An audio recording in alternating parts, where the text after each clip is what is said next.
عندنا داكشي دارشا.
تحيي مشيخة الطريقة العجيبية الدرقاوية في شمال المغرب موسمها السنوي الذي يقام في 13 من غشت من كل سنة بإذن من شيخها سيدي محمد المهدي العجيب الحسني الذي تولى سر آبائه وأجداده جريا على العادة. فهذا الموسم تحييه الطريقة بتلاوة القرآن وبالأذكار والدعاء لأمير المؤمنين صاحب الجلالة الملك محمد السادس بالنصر والعز والتمكين. ويحج إلى هذا الموسم آلاف الناس من مختلف مناطق المغرب والمريدون من داخل المغرب وخارجه. هذا الموسم السنوي الذي يعتبر منارة للإشعاع الروحي للمملكة المغربية، كيف لا وهو الذي يحافظ على عادات الأجداد المتمثلة في الحفاظ على التصوف السني الجنيدي في شمال المغرب. ويعتبر سيدي أحمد بن عجيبة من مجددي الطريقة الدرقاوية في شمال المغرب، وكان لطريقته انتشار واسع في المغرب وخارج المغرب، ولاقت إقبالا كبيرا من لدن العام والخاص.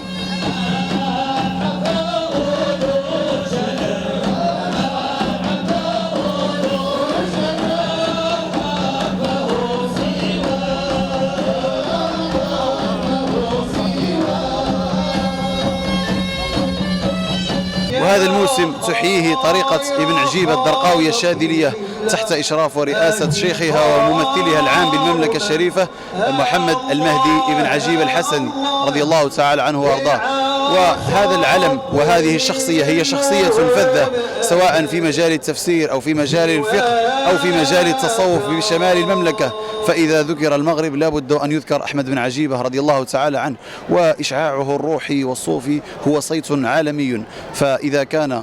سيدنا أبا حامد الغزالي رضي الله تعالى عنه يشع نوره في المشرق، فإن سيدنا أحمد بن عجيبة رضي الله عنه هو قطب البلاد، وهو ترجمان الأذواق والأشواق والتصوف والتفسير لقرآن الله العظيم. فقرات الحفل تتنوع إلى عدة أنواع، منها ختمات القرآن، منها الأذكار، منها الأوراد، منها الدعاء الصالح لمولانا أمير المؤمنين بالحفظ والعز والتمكين. وما هذه المواسم الروحية إلا هي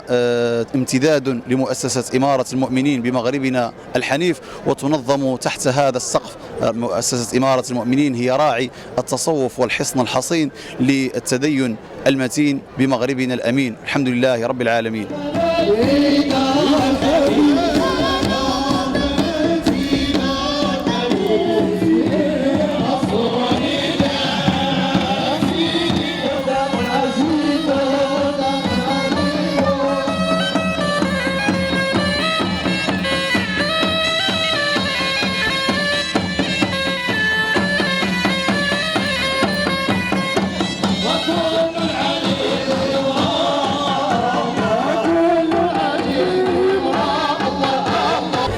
نعم سيدي أعزك الله.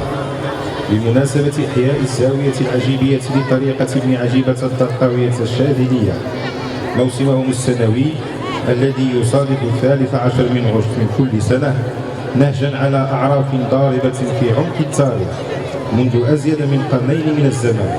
نقتبسها من ديننا السمح الحنيف وفق المذهب المالكي، واقتداء بتصوف الإمام الجنيد والعقيدة الأشعرية وسنة جدكم وجدنا المصطفى صلى الله عليه وآله وصحبه وسلم، مستنيرين في ذلك بجلالتكم بحكم الإمامة العظمى التي طوق الله بها عنقكم يا مولاي، والأمانة الكبرى التي حملكم إياها، القائمة على حماية حمى الملة والدين ورعاية شؤون هذا البلد الأمين، باعتباركم أمير المؤمنين والمتصوف الأول والضامن الروحي لشتى الطرق الصوفية في مملكة الأولياء، المملكة المغربية العلوية الشريفة، ومنها هذه الطريقة المباركة التي أسسها العارف بالله المنارة الشامخة القطب الغوث الواصل سيدي أحمد بن عجيبة الحسني قدس الله سره،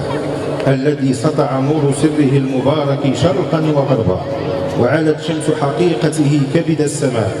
فاستدل بها على الطريق لمن أتى بعده، وارتوى من مشربه الأولياء والعارفون والمتصوفون والمريدون على طريقة تربية النفوس وارتقاء الأرواح إلى حضرة ملك الملوك، حتى أصبحت قرية الزميج حيث مزار هذا البحر الرباني عاصمة للمعارج الروحية ومنارة للمسالك الصوفية والبساط المفروش للطريق الربانية وجنة المعارف اللدنية وجواهر المواهب السامية لمن قصد مزاره الشريف بقلب سليم ونية صافية، ولمن قصد من حمل مشعل هذه الأمانة المأذونة من الأشياخ الذين تلوا الشيخ سيدي أحمد قدس الله سره إلى الشيخ الحالي سيدي المهدي بن عجيبة الحسني وفقه الله وسدد مسعاه، وارث سر أبيه وجده، الممد بمدد متصل بعين المدد ونور الأنوار وسر الأسرار وسيد الأبرار وزين المرسلين الأخيار وأكرم من نظم عليه الليل وأشرق عليه النهار، مولانا رسول الله صلى الله عليه وآله وصحبه وسلم. أتقدم أصالة عن نفسي ونيابة عن شيخ طريقة ابن عجيبة الدرقاوية الشاذلية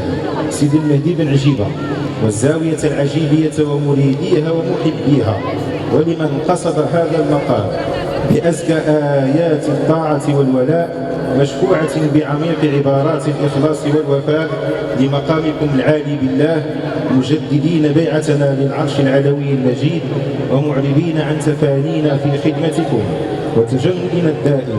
وراء جلالتكم للدفاع عن ثوابت الأمة وإرساء مكتسباتها ونصرة قضاياها وقضايا الأمة الإسلامية جمعاء، وعلى رأس هذه القضايا قضية وحدتنا الترابية،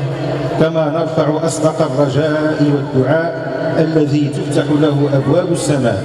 في هذه الليلة الربانية لجلالتكم وأسرتكم العلوية الشريفة بأن يسدل عليكم المولى الكريم لباس الصحة والعافية ويحفكم بالحفظ والتمكين والسؤدد والعز المبين والرفاه والازدهار والأمن والأمان لهذه المملكة،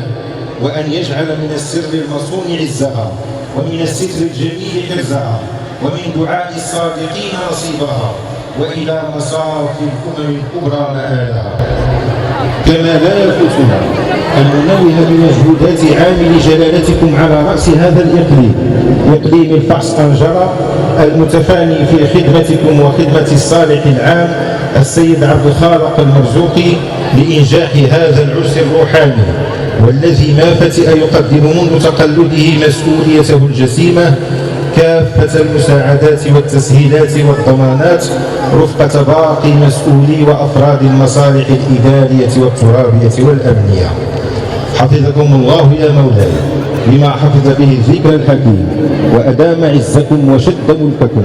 وأقر عينكم بولي عهدكم سمو الأمير الجليل مولاي الحسن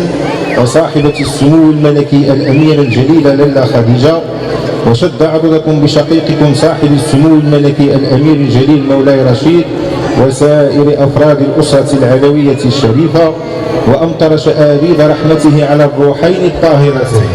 للمغفور لهما جلالة الملكين الحسن الثاني محمد الخامس قدس الله سريهما وطيب ثراهما وجعل مقامهما في أعلى عليين مع الأنبياء والمرسلين والأبرار والصديقين والشهداء والصالحين وحسن أولئك رفيقا، إنه بالدعاء لجدير وبالاستجابة لقدير. والسلام على المقام العالي بالله. الله يبارك في سيدي.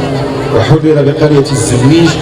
أصل طريقة ابن عجيبة الدرقاوية الشاذلية ومنبع مشربها لمزار العارف بالله سيدي بن عجيبة قدس الله سره يومه الأربعاء 19 صفر لسنة 1447 هجرية الموافق ل13 من غشت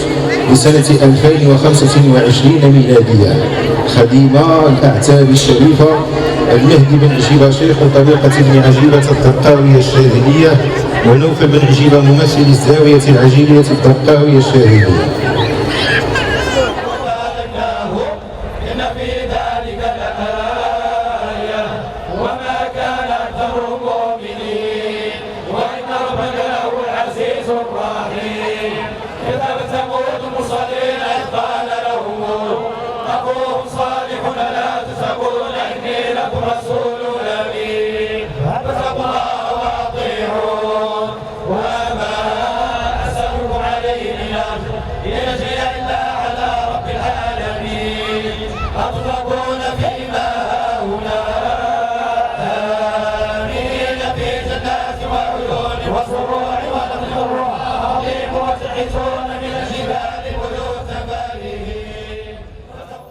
تابعونا على مواقع التواصل الاجتماعي ليصلكم كل جديد.